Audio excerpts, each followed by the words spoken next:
Hello and welcome back to Chasing Excellence, a show about chasing what truly matters. My name is Patrick Cummings, as always, here with Ben Bergeron. Thank you so much for tuning into the show this time around. How are you, Ben? Doing good, Patrick. I am excited about this episode. We have listener questions, but listener questions focused on a particular area. So we're going to focus on our move bucket or our train bucket. And inside of that, we've got a bunch of questions, six questions from parents about helping their kids with fitness/sports/training. So if you're new here, we often answer questions from our listeners inside of the 5 factors of health. Real quick, those 5 factors: how we eat, how we move, how we think, connect, and recover. So I'm excited about the 6 questions we've got. Couple little things in advance of that. One, just a reminder, if you would like to get a question into a future episode, like the folks in this episode did, chasingexcellence.email is the best, fastest, and most efficient way to do it. We send out an email on the weekends with a link to a forum. We welcome you and invite you to ask as many questions as you've got, and we thank you in advance for it. If you would like, you can jump into our Chase Club, which is just our premium membership, where you can get some ad-free episodes, as well as join us in our soon-to-be second book club. We're going to be reading The Comfort Crisis by Michael Easter, so I'm really excited about that. I've not read it yet. That'll be part of the Chase Club, which you can get at chasingexcellence.email as well. Before we get into the questions, I've got a quick shout out from Javanka. She is actually a member of the Chase Club. She says, not a question, but a statement. I'm reading The Anxious Generation by Jonathan Haidt. He brings up the concept of anti-fragility, which is originally coined by author Nassim Nicholas Taleb. Haidt talks about a biosphere experiment where they grew trees in a biosphere and they snapped once they grew, even though they looked healthy. Scientists found out that they were missing quote unquote stress wood, which forms from trees withstanding wind forces. So essentially the trees get stronger because they're in wind. This reminded me a lot of recent discussions on the mindset continuum and the curious competitor that you guys talk about. So thanks to Jovanka for that comment. I think we talk about that exact study in the biosphere in my book, Chasing Excellence, as well. You do? Yeah. It's been a minute since I've read Chasing Excellence, the book. But that's also, we should mark that one down, The Anxious Generation. That's like the third time I've heard that book now. So maybe that becomes a future book club for us, for the Chase Club. Okay. The Chase Club. All right, we've got 6 questions from parents. We're going to jump right into it. This first one is from Tom.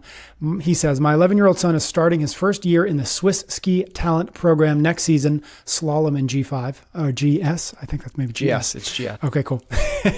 Over the past 2 years, he's progressed from the top 20 to the top 10 and now to the podium by working hard and learning from failures. We've noticed that many ski families with generations of athletes engage in a lot of quote unquote extra training. However, we want our kids to participate in a variety of sports to avoid over specialization.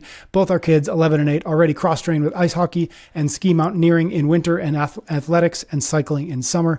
If we could add just one more activity per week to improve movement patterns and strength, what do you think it would be? We don't have access to a CrossFit gym nearby. So there's the question: is one activity to add per week to improve movement patterns and strength. What do you think it should be? Yeah. Plyometrics.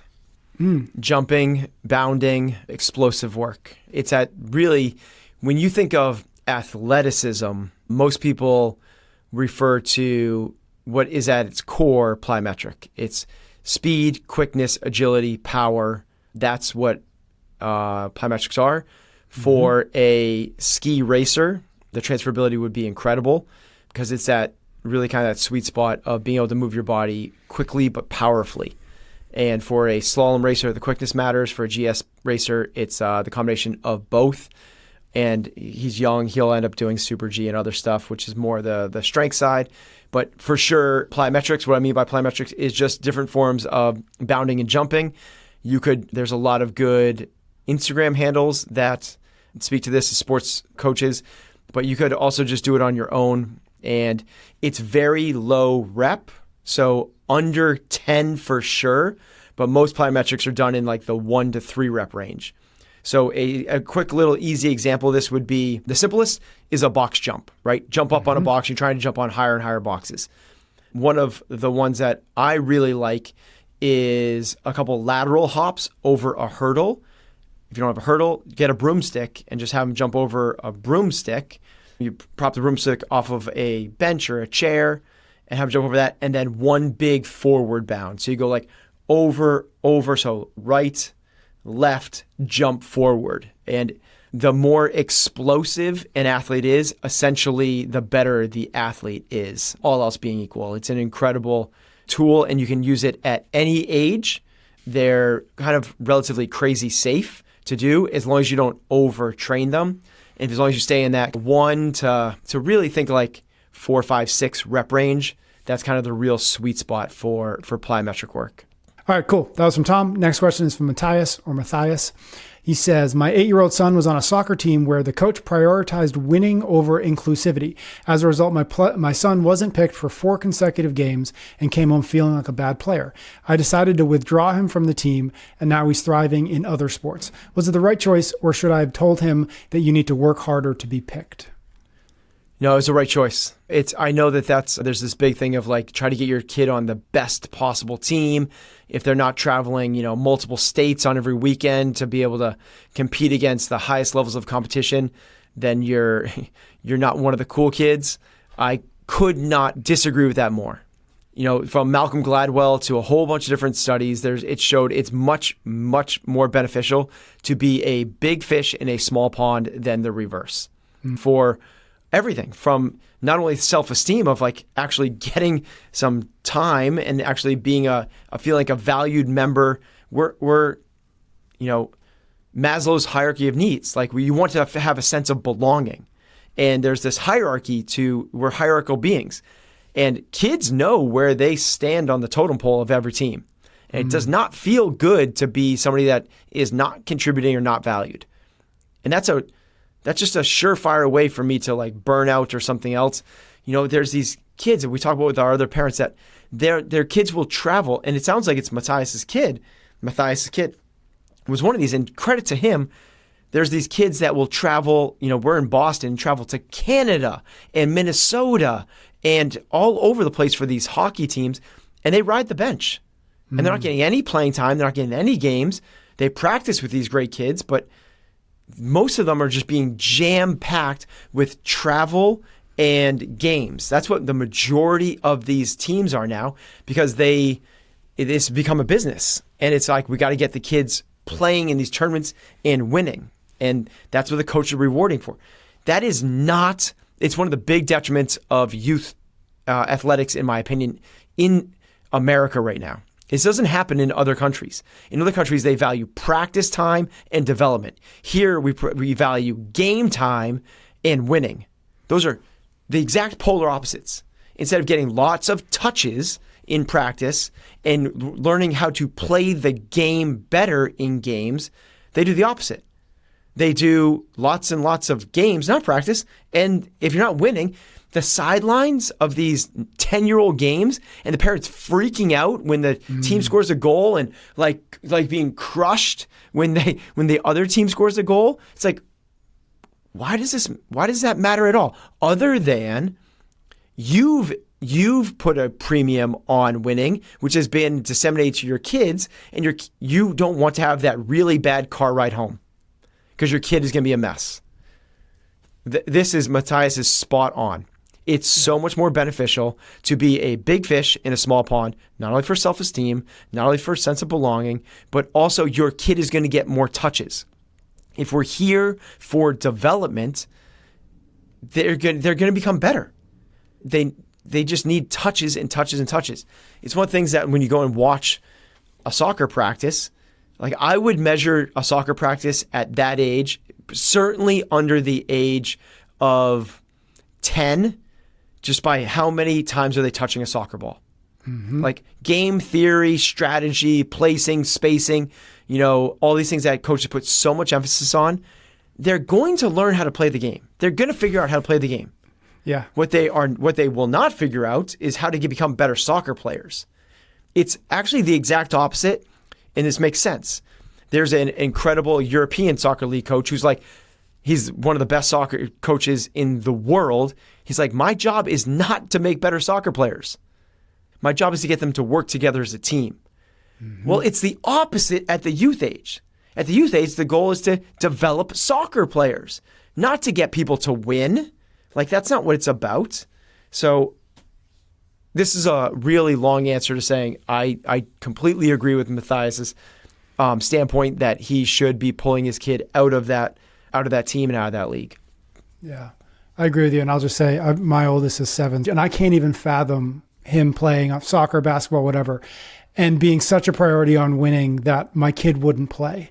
To me, that seems so insane.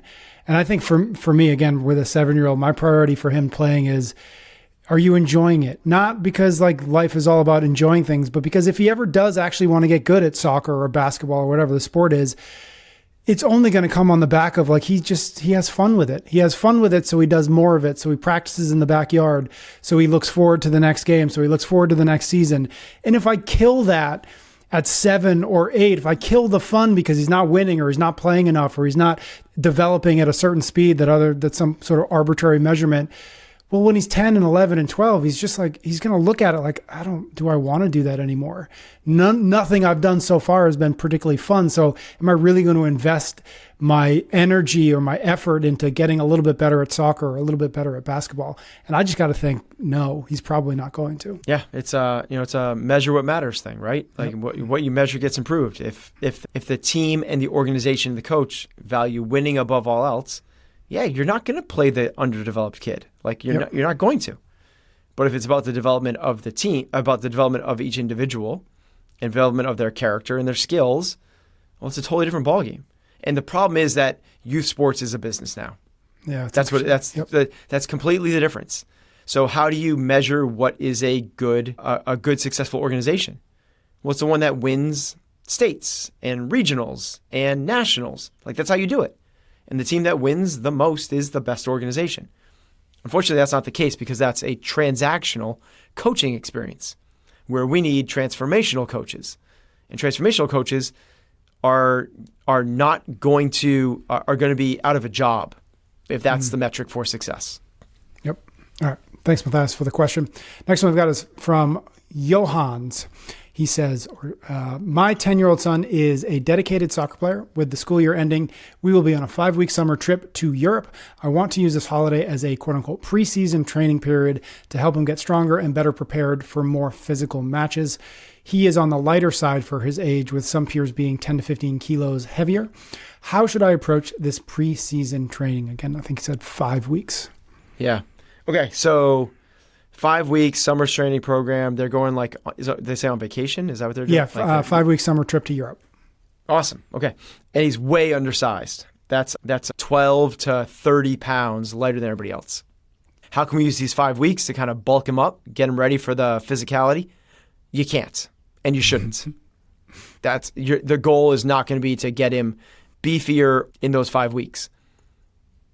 People develop at different speeds and different. So what you can do is help him create a little bit of strength, but the size thing at that age, size is not going to. Now, just to say, if you were talking about 18 and 19-year-olds, we can talk about how to create more size. Different. Yep. But pre-puberty, you can't control size with training. You're not going to do it. So instead, what you want to do is get him stronger, which it sounds like I'm saying the same thing. It's not. Strength and size are very well correlated, but they're not the same, particularly at that age. So this is my son. My son is undersized. Bodie, he's a 12-year-old soccer player, and a lot of the kids on the team, have 5, 10, 15, 20 pounds on him. But he is one of the stronger kids, and certainly pound for pound, he's probably the strongest kid on the team. So you can get the kid stronger, and it's by doing really simple, all you need to do is really simple body weight stuff. And it's by doing, we already answered plyometrics, that's getting a kid more explosive, but it's crazy, like in soccer, go watch a higher level match, how much upper body strength, this is something I didn't appreciate until I started watching more soccer, how much upper body strength is required in soccer. It's like basketball in terms of the body positioning, the grabbing, the pushing. It's a lot more physical than people give it credit for. So you doing simple like pull up, push up, sit up, squat. You just keep doing that stuff. If you want to give very light weights to him, because you can travel with that, you can travel with a pair of 10-pound dumbbells. Awesome. If you're going to do that, my suggestion would be do thrusters. Like do sets of thrusters, meaning hold the dumbbells in a hammer grip, meaning your palms are facing each other at your shoulders, So one head of the dumbbell is on the shoulders, the other head is straight ahead of you, and your palms are facing each other. It's a front rack dumbbell position. Squat down to full depth, stand and press them overhead. Do sets of 10. 3 sets of 10, you're gonna get so much stronger.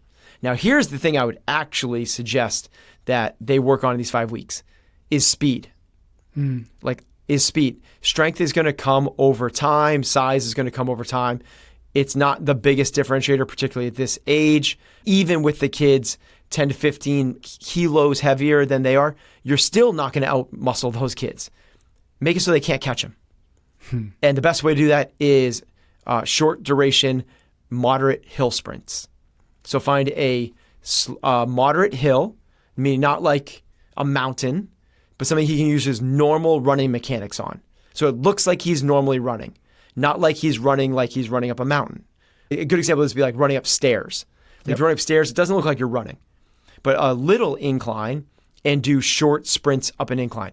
Something that lasts probably between 3 to 8 seconds. They'll call it 4 to 8. Real These are short. numbers. Yep. Yeah, real short. 4 to 8 seconds. Just blast and burst. Blast and burst. That would be the number one thing I would focus on with him. And the second thing would be conditioning. So you could build up some really speed. So you're going to beat people to the ball. That's the thing. You're going to beat them to the ball so you don't have to play the game of the size. Beat them to the ball, and then conditioning so you can do that throughout the whole game. Conditioning is a really simple program, 4 to 8 second sprints, 4 to 8 reps. Lots of rest in between. So this is full efforts, everything you have. And then after that, just stretch it out a little bit and do like gassers. And you're a soccer player, so you know what the gas. You run to the 18 and back, half midfield and back. Yep. And you do like 4 to 6 of those with about 30-second rest in between. All right. We got 3 more questions. First, quick word of thanks from a few sponsors. We're brought to you this week by Momentous. Supplements can sometimes feel like a dirty word, sometimes because they've earned that reputation, but Momentous is changing the game with their dedication to transparency, integrity, and quality. If you're ready for the best supplements on the planet, head to livemomentous.com. Use the code EXCELLENCE to save yourself 15% off of your purchase or 36% off your first subscription order. We talk about Momentous Sleep here on the show all the time, but that's not all they've got. When you head to their site, you'll see they've got creatine, omega-3s, and protein supplements, all of which I have in my pantry right now. You can trust Momentous because of their unparalleled commitment to using the highest quality ingredients and their investment in third-party testing. They collaborate with the best experts in the field and hold their products to the higher standards, even those set by the NFL and the NBA. It's what they call the Momentous standards, which is really just a fancy way of saying the industry's leading standard in quality. If you're like me and want to take supplements that are made by and used by the best in the world, go to livemomentous.com, use the code EXCELLENCE to get up to 36% off your first subscription order. If you don't feel like subscribing, you can still get 15% off of all your favorite products. That's livemomentous.com with the code EXCELLENCE. We are also brought to you this time around by the Defender family of vehicles. Let me introduce you to the Defender 110. It's not just a vehicle. It's the symbol of a lifestyle of adventure. Head to LandRoverUSA.com/Defender to learn more about the 110 and the other vehicles in the Defender family, from the 6-seat Defender 90 to the adventure-loving 110 to the Defender 130, which can fit up to 8 people. This iconic vehicle has been redefined with thoroughly modern design, built with robust materials and integrity, and made for adventure. Whether you're facing off-road challenges or harsh weather conditions, the Defender 110 lets you go further and do more. Just like you strive to push your boundaries in the gym, so does the Defender 110 in its capability. It's a vehicle that empowers exploration and adventure. And guess what? It's not just about the journey. The Defender 110 ensures you travel in style and confidence. Its intuitive driver display and award-winning infotainment system keeps you connected throughout your journey. So embrace the impossible, explore with greater confidence with the Defender 110, built for the modern explorer just like you. Visit LandRoverUSA.com/Defender to learn more about this amazing vehicle. LandRover.com/Defender. All right, let's jump back into our questions. We've got 3 more. This first one is from Ricky. He says, my 10-year-old son is very active in sports like soccer and flag football. A lot of soccer today. I heard in one episode that Bodie was doing deadlifts, the aforementioned Bodie. At what age should I start introducing weights to my son? I'm active in CrossFit and played college football. I want to make sure I don't introduce weights too early. you can't introduce them too early. They're already lifting. They pick up their backpack. They help you pick up their groceries. They're already lifting. Now, it's just what we kind of conflate with lifting, which is lifting heavy loads. You can and should. It's the same question as like, when should I start my kid skiing? It's like, well, you can start them young. It's normal anatomical, functional, daily movements that we do all the time. So we want to get them to hone those really strong movement patterns. So the first answer to that is now or even younger. And the thing we want to do is to get them to learn how to do the movements, not try to get as strong as possible. And I think that the Chinese weightlifting team does such a great job of this. They put so much emphasis on technique at a young age that essentially when the athletes become late teens, 17, 18, 19, technique is, they don't have to do much technique work at that point. Interesting. It's strength because they move so well. Think about a swimmer. If you honed in the technique incredibly well when the kid was 4 to 12 years old, those 8 years, it was just like technique. It's not how fast they get down the pool. It's about, can they swim with incredible proficiency and technique? Well, then from 12 to 17, you just build fitness. And it's just like, let's just go and hammer that. And that's very much the mentality I take towards weightlifting, is kids should not be lifting heavy. They don't need to be lifting heavy, and they certainly shouldn't be lifting heavy and fast. So they should be controlled. It should look really, really good. And only, I stole this from Coach B, Coach Bergner, who's sent his kids and bunch of other people to the Olympics. I think I went and visited his house with you. You were there one time. That was years ago. Yes, we did. Yep. That was fun. The idea was, when he was working with his kids in Olympic lifting, was like, you're not allowed to add weight unless that rep before looked perfect. If that rep looked perfect, meaning Coach B, who sends people to the Olympics, he knows Olympic lifting, says, I don't know what else I would fix on that, then add 5 pounds on each side. But and then until that rep looks perfect, we're not going to add weight. So it's that. We're taking those types of jumps. To me, that is a very methodical approach to weightlifting. So you start them off with a broomstick, and you teach your kids how to deadlift with a broomstick, and how to bench press with a broomstick, and how to front and back squat with a broomstick. And if the technique looks perfect to the point where you, in your coaching ability, you can't figure out a way to make it look better, well, then now it's time to increase intensity. But before that, it's still the technique game. We have to play the technique game. So technique and intensity are at odds. And we want to make sure that it's a technique game as long as it possibly can be. So that's when I would introduce it, and then not allow people to lift heavier. And that's what we've done with Bodhi and our kids program as well, as we try to just keep it. That looked really, really good. Next week, add 5 pounds. And nope, that didn't quite look like it. We're going to stay there. But it's not like we're taking 30-pound jumps and it gets horrific. You're taking what was really, really dialed, and then, we added 5 pounds and there's a little deviation. Let's hang out here. This is a good threshold for us. We're building this huge foundation underneath us so that when they become older, then they can start to make gains a lot faster. Yeah, got it. Next question is from Eric. My 11-year-old daughter recently attended her first CrossFit class and enjoyed it. The class is for teens aged 14 to 17, so everyone is older than her. What precautions should I take to protect her from injury given her young age and developing body? For instance, should she avoid heavy weights or any specific exercises? I know you both have kids in CrossFit, so how would you handle this? Yeah, there's like a twofold question to this.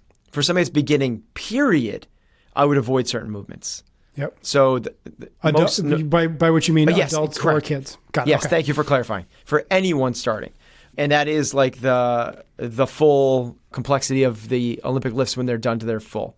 Now, hang power clean, we could teach a 14-year-old to 17-year-old, or I'm sorry, that's what the class was. Did Eric say how old his daughter was? She's 11. 11. So the class, okay. You're right. Class is Got 14 to 17, but she's 11. Yeah, if the class is doing squat snatches, squat cleans, split jerks, stuff like that, again, that would be okay with a PVC pipe or a broomstick because there's no intensity. It's just we're having kids jump around a little bit. To me, there's no concern for that. It's when we start loading, and similar to an adult, it's when we start loading those movement patterns. And those are fairly complex. So a new athlete, adult or kid, we could start to go with PVC pipe, front squat, back squat, deadlift, hang power clean, hang power squat. I feel really good about that. And then depending on the road, we might be able to get that athlete up to working with an empty barbell. I don't know if an 11-year-old needs to go past that. And when I mean empty barbell for an 11-year-old, I mean a 15-pound training bar. From there, the other thing we'd want to do in terms of like, is there anything that they should be staying away from? Yes, it's any high-level loading at speed. The way we structure our kids program, and when I say kids, I mean middle school and below, elementary and middle school, post-puberty teens is different. It's a different ballgame. But we don't have them race with weights. Meaning if there's a Metcon, the Metcon is body weight or running or machines. So our Metcons consist of things like box jumps, burpees, biking, running, things that they can go quickly with. Towards the end of the season, we get them to do things like goblet squats. And that's about as far as we go with it, is we'll have them hold one dumbbell and squat there, but it's a little more controlled than just kind of like what we do with the adult classes. Got it. Last question we've got. I don't have a name for it, but here it is. I work with individual clients. I'm about to take on a teenage client. She's 14 and wants to take CrossFit more seriously. I've worked with her in a class setting for a few months, and strength is her biggest area of improvement or for improvement. How should she lift at her age, and what percentage of her training should be strength-based versus conditioning, running, rowing, metcons, etc.? Yeah. For a 14-year-old, the majority of their training should be strength. Strength takes years, measured in decades. If you want to get strong, it takes 10 years to get strong. If you want to get fit, it takes months, and in a year or two, you could be pretty darn fit. So at age 14, we want to start strength. Without going into percentages, it's easier just to lay it out. They should be strength training 3 times a week at age 14. Very much like Mark Ripto's starting strength methodology, focus on the slow lifts, squat, dead, and press. And they can be doing all 3 of those lifts 3 days a week. It's very different for athletes at that age. It's very different than that's considered a beginner athlete, very different than intermediate, advanced, or certainly an elite athlete. We would not have them squatting 3 times a week. The way that you want to progress this athlete is a little bit the way we've already talked about. Let's talk about it in a little bit different terminology, which is you can have them lift TTF, which is one of our principles in CompTrain, which is 2 technical failure. It's the Bergner methodology, which is they can lift, but the moment there is a deviation in technique, they stop. They don't fight through a rep. They don't go for another one and try and make it look better. Once the form breaks down, the bar goes to the ground, assuming we're doing something like a front squat or a deadlift. If we're doing a bench press, obviously it goes to the rack. But this would be the methodology, would be someone that has the focus of teenage years should be built on strength. They're going to get plenty of their conditioning through other endeavors like playing sports. This is the thing that they want to do. And we can always do a quick peak for conditioning, meaning we're going to do 8 months of strength building and then the little 6 to 10 week little ramp up before their season if they want to do that thing. And we can also just do a lot more strength focused and do a quick little Metcon. And when I mean that, I really mean that, a quick little Metcon of 3 to 10 minutes at the end of the conditioning pieces. As long as we are doing that and not exceeding technical proficiency, we are working within the constraints of working with a 14-year-old new to CrossFit. I can imagine there's a instinct that says, well, this kid, us in general, can't get stronger unless the weights get heavier. So how do you square the technical failure or the two technical failure with the knowledge that a lot of times that means we're not moving up in weight. We're not adding 10 pounds. We're not adding 15 pounds. How do you square well, I still want them to get stronger. And this is how Ben says that she needs to get stronger, but she's been at this weight for 3 weeks, 4 weeks, because that's just where her technical failure is. How do you square those two things? How does she get stronger if the weight doesn't get heavier? Yep. There's 3 different waves of adaptation that take place from training. The first wave of adaptation is a neurological component. It's actually she's not getting stronger, but just from the exposure to the movements, just her getting better at the movements, strength gains will happen. You need to focus on technique during this first wave. So it will happen. Now, it doesn't need to happen the next session or the next week, but you focusing on technique in the beginning phases is the appropriate way to get those first wave adaptations, which are all neurological. You're going to get stronger. The other way to do that is to bypass technique and you work with machines. And then you can do that. But that's not what the strength we're looking for. To me, that is not what we want. There is a second wave adaptation and a third wave adaptation, but this is what I'm saying is the athlete will get stronger when you combine the frequency of which they're going to see these exposures and the fact that they are just so full of, they're about to go through their growth phase that the alternative isn't an option. They can't not get stronger. It's not like working with, even, this is kind of weird. They did a study with 70-year-olds and 70-year-olds that trained consistently saw, this flies in the face of what we've been told, increased not only strength, which we've been told can't happen after the age of 40. It's just the old literature. It's like you look back at the old stuff.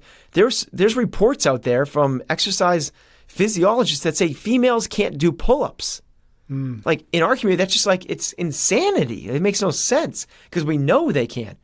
Then the research said you can't get stronger and have better endurance at the same time. Well, we know that to be the case. Then they said you can't gain muscle mass and strength after the age of 45 because of the sarcopenia and the aging process and all the stuff that takes place with that.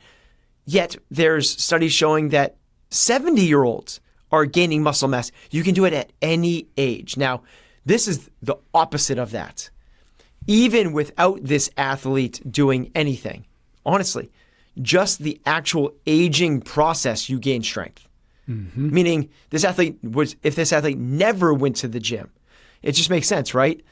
A 6-year-old is not going to be able to lift untrained, is not going to be able to lift what a 16-year-old could lift untrained. You gain strength just through adolescence. So why do we need to artificially speed that up when we could just be focused on technique and allow ourselves that really awesome opportunity post-puberty? Take it. One more reminder, chasingexcellence.email if you would like to get a question into a future episode. We would love it. We thank you in advance. Ben and I will be back soon for a brand new episode of Chasing Excellence.